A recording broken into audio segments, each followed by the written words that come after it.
Olha só, você de casa aí, você sabia que 72% dos brasileiros sofrem de doenças relacionadas ao sono, entre elas a insônia? Esse é o nosso assunto dessa tarde, né? O nosso quadro de saúde. Estou recebendo aqui a médica do sono, né, Carolina Soares. E você de casa aí já pode interagir com a gente. Tá tendo insônia, tem dúvidas? Manda sua pergunta. 4599254747. Boa tarde. Boa Tudo tarde, bem? Mauro. Tava com saudade já. Ah, eu adoro vir aqui. Pode me chamar mais. Vamos ficar chamar sim, porque quando se fala sobre insônia, surgem várias dúvidas, doutora. Eu queria até que... Toda vez a gente fica aqui no bastidor tirando uma conversinha aqui. E ela falando aí os cuidados que tem que ter para ter um sono bom, para ter qualidade de vida. Ela até me Saúde, elogiou né? agora que eu tô fazendo academia, sabe? Esses 4 Todo meses dia, aí. gente. Todo diz ele, né? Eu quero ver imagem, vocês não querem? Porque isso é uma garantia pra gente dormir bem. A prática de exercício, os horários regulares, que é uma das coisas que a gente estava comentando, isso tudo faz parte da saúde do sono, para evitar de ter insônia. Tá vendo, gente? Mas eu queria que você começasse explicando pra gente, Carolina, quais que geralmente são as causas da insônia. A gente fala que as pessoas depois da pandemia começaram a ter mais insônia, mas não é só isso não, né? Não, então assim, os diagnósticos, as pessoas estão percebendo mais insônia pós-pandemia, porque a pandemia realmente mudou o sono, né? Se você for olhar, a gente mudou a quantidade, a qualidade, por muita gente acabou perdendo um pouco os horários para ir para suas atividades. E a gente ficou com esses maus hábitos, principalmente as telinhas. Eu acho que isso tá muito fácil. Então vamos voltar um pouquinho e lembrar o que é insônia. A insônia é a dificuldade da gente começar a manter ou acordar antes do desejar, tendo um ambiente adequado. Ambiente adequado não é aquele que você ficou com a tela na sua mão, fuçando, às vezes assistindo séries no próprio celular, deitado na cama. Isso não é insônia. Se você ficou ali horas e horas e o sono não veio, é porque você está se estimulando. Se você está morrendo de calor, ou está morrendo de frio, ou está morrendo de dor. Então, a gente tem que ter um ambiente adequado, confortável, silencioso, escuro, fresquinho, para conseguir dormir. Às vezes, por exemplo, eu tenho uma insônia de manutenção porque eu estou passando por fogachos durante a menopausa. Então, a temperatura corporal vai alterar. Às vezes eu tenho uma febre. Agora tá um monte de gente tendo gripe, né? Tá terrível essas semanas. A mudança de temperatura ali. Uma também. febrinha já não faz todo mundo acordar? A gente fica com o soninho bem leve, porque isso são causas secundárias. Então, antigamente a gente até separava a insônia primária, aquela que eu não vejo um motivo, e as secundárias. Hoje a gente não tem bem essa diferenciação, porque muitas das causas secundárias são primárias, que é aquelas pessoas, por exemplo, que podem ter uma hiperatividade cerebral, ou que estão em hiperalerta, um estado de hiperalerta, né? Então, a pessoa ela já meio que é predisponível, né? Tem predisposição a ficar meio elétrica, meio alerta, meio hiper preocupada, e não necessariamente ela tem um diagnóstico de ansiedade, de depressão, de alguma outra doença, mas essas doenças frequentemente também estão associadas. Então, a gente tem várias causas, mas o que eu quero que vocês comecem é perguntando para vocês mesmos: será que o meu ambiente está adequado? Será que eu estou fazendo a higiene adequada? Será que eu não estava tomando o que eu não devia antes de dormir? E a gente lembra muito do café. Mas os refrigerantes com cola, os refrigerantes com base de guaraná, o nosso chimarrão, o tererê, tudo isso também é estimulante. Comer uma comida muito pesada, muito gordurosa pertinho, então, comi uma pizza, daí bate aquele soninho, mas é um péssimo inimigo. Então, isso tudo são causas para eu dormir mal, mas não que isso seja insônia. E que tem que ficar atento também, né, doutora? Às vezes até, agora dá uma esfriada, você já pega um cobertor, esse calor pode então provocar uma insônia também. Às vezes você dormir com muita roupa, com pijama, daí volta o cobertor. A gente tem que ver certinho quantos casais não tem essa briga, né? Que um gosta do calor, super friorento, porque a gente dorme melhor perdendo energia, perdendo calor para o ambiente. Por isso que agora no inverno fica gostoso. Agora tem gente que exagera, né? Põe o cobertor, o edredom, dorme de meia. a pessoa acorda no meio da madrugada toda suada. Isso é um fator que pode sim atrapalhar. Então a gente tem que observar o ambiente até a temperatura. Doutora, então existe assim vários tipos de insônia, então, né? Mas como diferenciá-las ali, esses cuidados? Então, hoje a gente considera mais, a gente vai falar de insônia de início, aquela que a minha cabeça parece que não para. Eu tava cochilando, tava pensando o tempo todo. Eu tava cochilando no sofá, distraidinha, fui pro quarto e minha cabeça parece que fica ativa. Então, é uma dificuldade de iniciar. Isso me ajuda a pensar em alguns tipos de doenças que podem causar ou estar associadas. Uma dificuldade de manter. Então, a manutenção do sono, aí eu já vou pensar em próprios distúrbios intrínsecos, como o ronco, a apneia, ou quando a pessoa está na menopausa, né, que ela estaria dormindo e aí aquela situação que está, aquele distúrbio que está acontecendo enquanto ela está dormindo é tão chatinho que é como se o cérebro fala, não, para dormir ruim desse jeito, acorda aí. E aquelas pessoas que às vezes têm uma insônia terminal, que elas acordam antes da hora, né? Mas a gente tem que prestar atenção também que horas que eu fui deitar. Então, eu tô com alguns pacientes aparecendo, eu tô, principalmente idosos, né? Eu depois das 4 não durmo mais. Tá, mas que horas que você foi deitar? Às 8. Já deu horário, né? Já deu horário, então a gente tem que considerar tudo isso. Então, a insônia hoje a gente colocaria ela numa divisão mais correta, se é uma insônia de início, manutenção ou despertar precoce, se eu acho que eu estou acordando. E aí a gente vai começar a investigar, porque cada uma dessas 3 situações tem causas mais comuns. Né? Doutora, assim, geralmente a insônia também pode ter a causa da ansiedade. A ansiedade pode, de repente, se misturar com TDAH, porque tem umas pessoas que falam assim, que começa a rezar o Pai Nosso para dormir, Pai Nosso que estás no céu, ai meu Deus, eu tenho que fazer isso aqui amanhã e não sei o que, já mistura, nem termina de rezar. Esses são os que vão ter mais a insônia inicial, que é aquela cabeça que está hiperativa. Né? Tanto que você falou do DTH, que é a desatenção e hiperatividade, a dificuldade de eu manter o foco. Na hora de dormir, não é hora da gente refazer a lista a agenda do outro dia. Inclusive, é uma técnica que a gente tem de terapia comportamental cognitiva, é quem é acelerado, antes de você ir deitar, tente fazer por escrito, de forma organizada e todos os dias, essa listinha para você tirar isso da cabeça, para parar de remoer e por ali. Né? Quando a gente vai deitar, a gente tem um tempo que é normal. É normal até 20 minutos a minha cabeça ficar divagando e eu já estou meio sonolento, então não estou tão atento. Mas quem está com ansiedade, a pessoa... Ai, mas será que não está demorando? Será que hoje eu vou conseguir dormir? Ai, gente, eu acho que já está demorando. Ai, não devia ter comido aquilo. Pronto, a pessoa ela já fica em hiperalerta, esperando o próprio problema acontecer.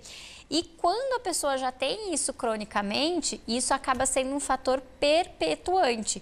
Eu fico com tanto medo de eu ter a insônia, de eu ter dificuldade, de eu demorar para dormir, que eu fico super preocupada e essa preocupação não me deixa relaxar, acaba fazendo eu ficar hiperalerta. Eu fico preparada para passar a noite inteira brigando com o sono, que é um dos grandes problemas que a gente tem com esse perfil de paciente. Assim, doutora, e qual que é a relação da depressão e insônia?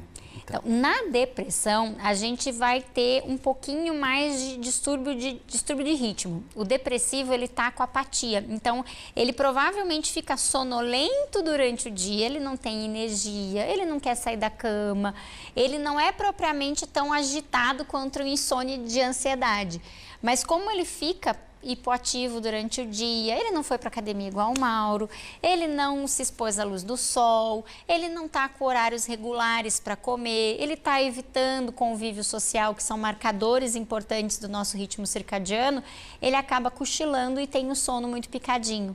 Então, na depressão, a gente vê mais alterações de ritmo circadiano até do que a insônia em si, né? A pessoa, ela acaba ficando muito tempo ali naquele ambiente fechado no quarto. Já na ansiedade, é bem característico os períodos de insônia e, às vezes, até muito tempo. E aí, vem bem importante a gente diferenciar. O que eu estou tratando quando eu dou um remédio?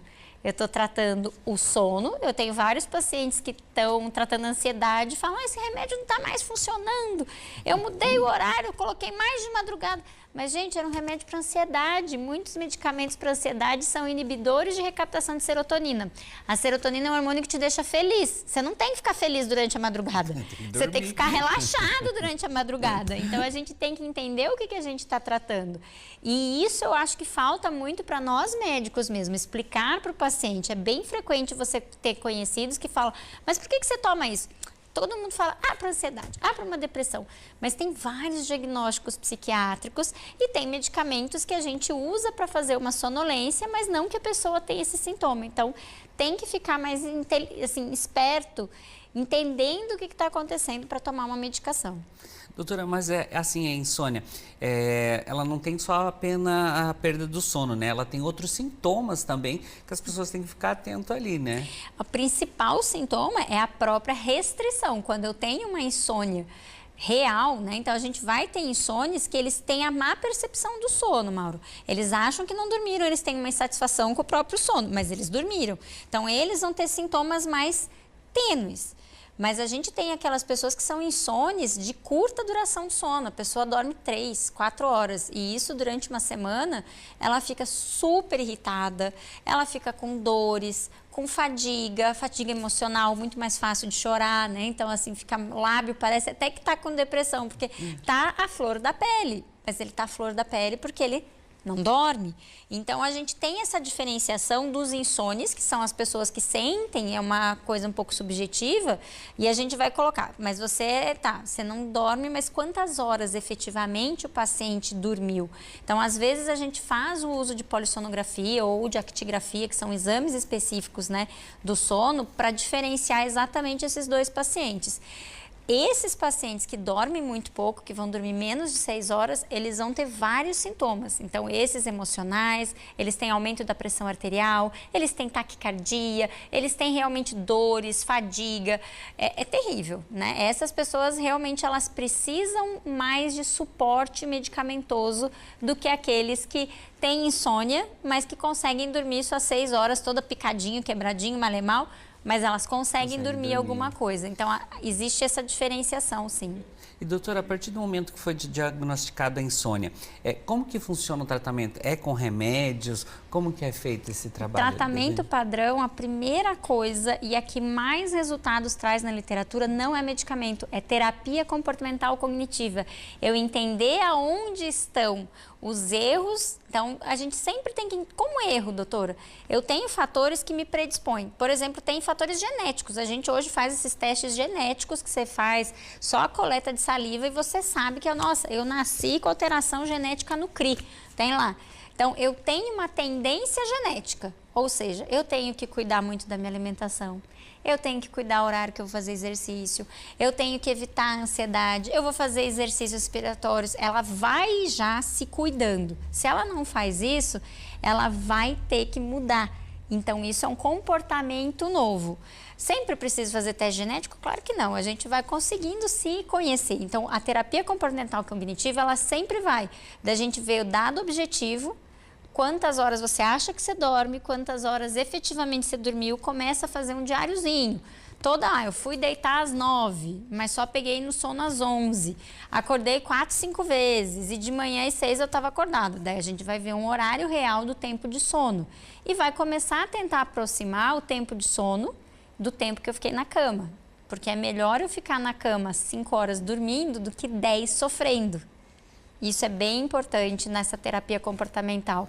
E as medicações, elas vão como adjuvante. Então, se o paciente realmente está dormindo 4 horas, 5 horas, está extremamente esgotado, o médico vai prescrever. Não é a vizinha, não é a cunhada, não é ninguém que sugeriu. É o médico que está ouvindo as queixas, que conhece os fatores de risco daquela pessoa, que vai medicar e para o sintoma que é mais importante, né? Não é qualquer remédio. A gente tem várias categorias, né, de medicamentos que, junto com essa terapia comportamental, vão fazer o tratamento da insônia. Tá vendo, gente? Quanta coisa, né? Mas pra gente encerrar o nosso bate-papo aqui, doutora, eu queria que você desse umas dicas aí pro higiene do sono. Mas, inclusive, eu vou deixar o Instagram da doutora ali na tela, Médica do Sono, para você que, de repente, ficou em dúvida, não teve sua resposta aqui, quer interagir com ela, quer saber mais os problemas que você está tendo ali no dia a dia, é só entrar em contato, segui-las também nas redes sociais, tá aí na sua telinha, mas dá umas dicas aí para as pessoas tentarem ou conseguirem dormir direito? Então vamos lá, começando com o exemplo do nosso Mauro aqui. Fazer atividade física e manter rotina, principalmente a rotina do horário de acordar. Então, às vezes eu dormi muito mal e eu fico na cama até mais tarde do que o usual, porque afinal eu estou muito cansada. Só que isso vai fazer o efeito rebote. Você vai ficar mais ansiosa na próxima noite, com mais medo de não dormir e vai perpetuar essa tua insônia. Então, é um fator perpetuante muito errado. Acordou às 4, hoje aconteceu comigo. É raríssimo eu ter insônia, Mauro. Hoje, 3h30, virei de um lado. Programa, tava virei. ansiosa. Aí tava. O Mauro agora ele tá muito lindo com esse cabelão. Eu fiquei, não. Tô até eu querendo um cabeleireiro igual o seu. Mas a gente tem que aprender que se o sono não voltou, não adianta ficar na cama. Então, eu realmente comecei meu dia muito mais cedo. Fui pra academia mais cedo, dei comida pro cachorro mais cedo. Tudo fiz mais cedo. Fiquei assistindo TVzinha um pouquinho de manhã na sala. Porque fazer força para ficar na cama, se eu já acordei, não vai me ajudar. Eu vou observar o que eu tô comendo e o que eu tô bebendo. Então, os cafeinados, gente, quem tá com insônia, depois da meio-dia, não dá. Vale a pena você apostar nisso. Procura não comer, mesmo que seja aquela maçãzinha, uma pera ou alguma coisinha para dar um conforto na barriguinha, aquilo é energia e pode te deixar acelerado durante a noite. Também mantém um jejum aí de 2 horas. E acho que de longe o maior vilão, sem dúvida, é o maledito do celular. Deixa ele fora do quarto. Você não precisa ficar... Até esse diário do sono que a gente estava falando é uma coisa subjetiva. Não é para ficar olhando... Ligou e dorme. Você desliga, deixa lá. Quem for importante, liga. E você vai ouvir. Acho que essas dicas são as principais, Mauro. Show de bola. Gratidão. Obrigada. Obrigada Venha a você. mais vezes aí. Não demora tanto. E não precisa acordar tão cedo para vir, que nosso programa é à tarde. Gratidão. E tá lá o Instagram. Siga ela lá, interage lá, que com certeza lá no Instagram tem várias dicas maravilhosas aí da doutora também.